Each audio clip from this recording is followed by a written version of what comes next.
Hello everyone, and welcome to The Lost Planeswalker. You're here with me, Jesse, The Lost Planeswalker, and this is the second part of the deck building I'm doing. I already did the first one, which was over the Mishra pre-release kit, and now I have my Urza one. And if you want to see either of those videos, they'll be in the description below, or I'll try and link them as cards so that you guys can click on those if you're interested in them as well. And so this is what we got for Urza. We got a lot of artifact cards, a lot more than we got for Mishra, and we also got a lot of blue and white.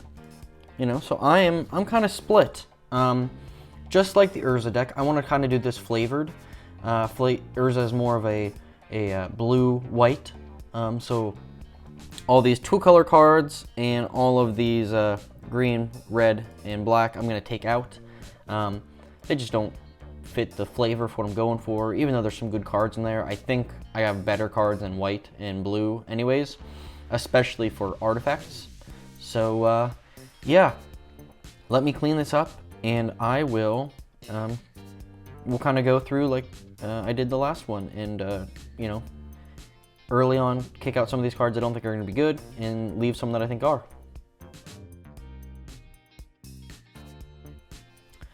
So unlike the Mishra deck, I had a lot more choices with 3-color than I do with 2, but the 2 most prominent strategies are from these cards right here. So either I can build a deck based around soldiers, which I have very few of. Actually, this is all the soldiers I have, which would suck if that's all I had. But we also have a ton of artifacts, and as much as I'd like to go soldiers and have this person pump out, you know, 13 soldiers every time I attack, I think I'm gonna have to go the artifact route, just in the sheer sort of all the different kinds that you can go in different ways, especially with these prototype cards, like this Boulder Branch Golem. You know, even though I'm not going to be playing any green, I can cast it for its full cost, gain that life, use him to bounce it back to my hand, and keep doing that over and over again. If I can gain more life than my opponent can take off me, I can, once I get enough mana, I can just continue to do that and basically win until we each draw out or whatever. So there's a lot more strategy wise for the artifact one, so I think I'm going to pack up the soldier, probably keep her in still in some of these because they're still good, but do a more artifact based deck instead. Alrighty, we're going to go through like we did before and put the cards that we think we're going to put in our deck in the yes pile, cards we don't think are going to go in the deck in the no pile.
So we ended up with 29 cards.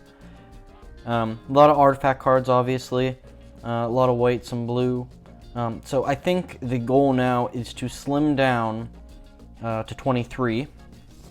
This little pamphlet comes in all of the pre-release kits, and it talks about building a pre-release deck and kind of what to look out for.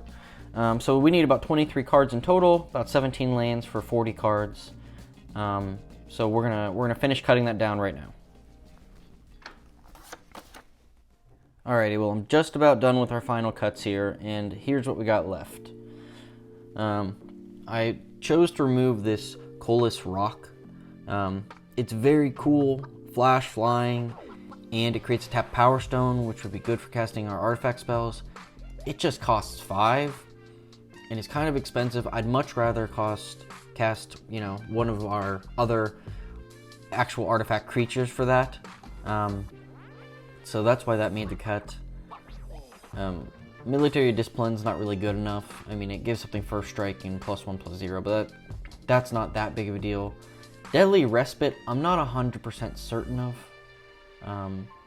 This is a good card. Destroy a creature, gain 2 life, yeah. I'm thinking just for our strategy, we're going to have enough creatures to block with, because other than, you know, some of the blue and white, all of the other artifacts are, you know, creatures as well, so I think that'll work. We get down to these 3 artifacts here. Levitating Statue, it's good, but I don't want to have to keep pumping mana into it to get it to work. I think it could be really powerful though, but I think for right now, no, because most of my artifacts are creatures, so it's not really great. Boulder Branch Golem, that's that green one I was talking about earlier. I think, yeah, it'd definitely be good. It'd be a lot better if I was playing green, because I could cast it for cheaper. But unfortunately, I think 7 mana and then to bounce back to my hand and recast it, I think that's just too much mana, especially in a pre-release, to be sustainable. And then I'm keeping 1, but I'm cutting one of these Aeronaut's wings. And it is good. The equip isn't too bad. Primarily because my Thopter Architect up here gives, whenever an artifact enters the battlefield, gives a creature flying.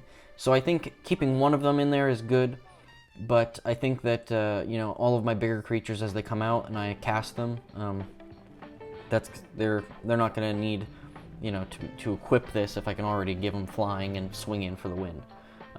So yeah, the Foundry Inspector and Mishra's Bauble, that's staying in. Those are just fantastic cards, and those have to stay in. Yeah, so I will do a final little wrap up here and show you all the cards I decided to go in the final version of the deck. Well, everyone, I hope you enjoyed watching the box openings and me make these decks. If they were helpful at all, or maybe if you would do something different, please leave a comment. You know, these are just my opinions. You know, none of them are correct or incorrect. It's just what I chose to do. Yeah, but I thought this was a lot of fun. I think, you know, when new sets are released in the future, I'll pick up, you know, the pre-release kit and kind of show them off. I was super excited for this set. I've been waiting all year for it. It looks like it's gonna be a lot of fun. I can't wait to play with my friends with these pre-release decks. Yeah, so, you know, if you enjoy my comment or my content, please leave a like and subscribe. You know, if you wanna, if you would have done anything differently, you know, please let me know in the comments down below. You know, I'm trying real hard to get some fun stuff for everybody to watch out. So if you enjoyed it, you know, please let me know. Give me a thumbs up, and yeah. So that's it. And as always, I'll see you later, Planeswalkers.